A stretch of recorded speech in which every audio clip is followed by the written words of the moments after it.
The Fall of Jericho. Now Jericho was shut up inside and outside because of the people of Israel. None went out and none came in. And the Lord said to Joshua, "See, I have given Jericho into your hand, with its king and mighty men of valor. You shall march around the city, all the men of war going around the city once. Thus shall you do for 6 days. 7 priests shall bear 7 trumpets of ram's horns before the ark. On the 7th day you shall march around the city 7 times, and the priests shall blow the trumpets. And when they make a long blast with the ram's horn, when you hear the sound of the trumpet, then all the people shout with a great shout, and the wall of the city will fall down flat, and the people shall go up, everyone straight before him." So Joshua the son of Nun called the priests and said to them, "Take up the ark of the covenant and let 7 priests bear 7 trumpets of ram's horns before the ark of the Lord." And he said to the people, "Go forward, march around the city and let the armed men pass on before the ark of the Lord." And just as Joshua had commanded the people, the 7 priests bearing the 7 trumpets of ram's horns before the Lord went forward, blowing the trumpets with the ark of the covenant of the Lord following them.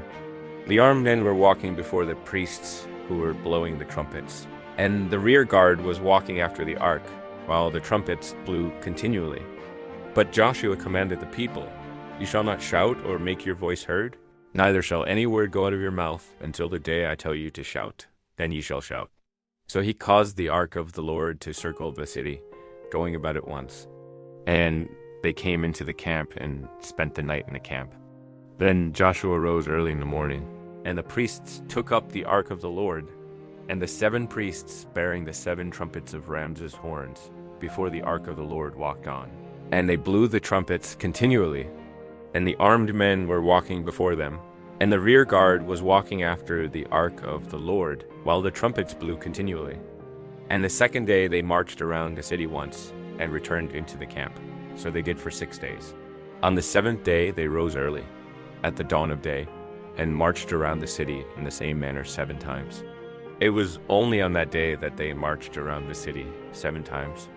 And at the 7th time, when the priests had blown the trumpets, Joshua said to the people, "Shout, for the Lord has given you the city.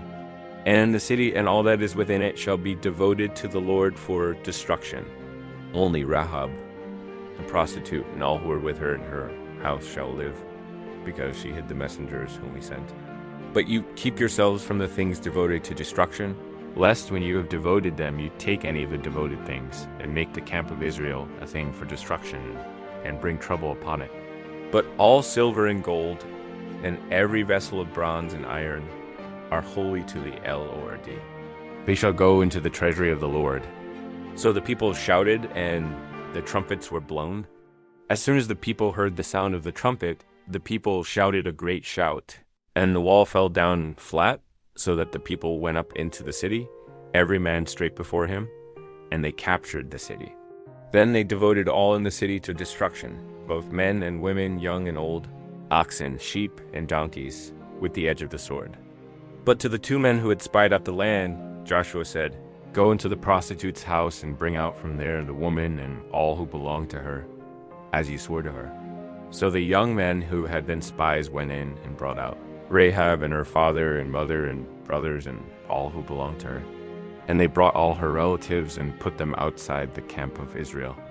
And they burned the city with fire and everything in it, only the silver and gold and the vessels of bronze and of iron they put into the treasury of the house of the Lord. But Rahab the prostitute and her father's household and all who belonged to her, Joshua saved alive. And she has lived in Israel to this day, because she hid the messengers whom Joshua sent to spy out Jericho.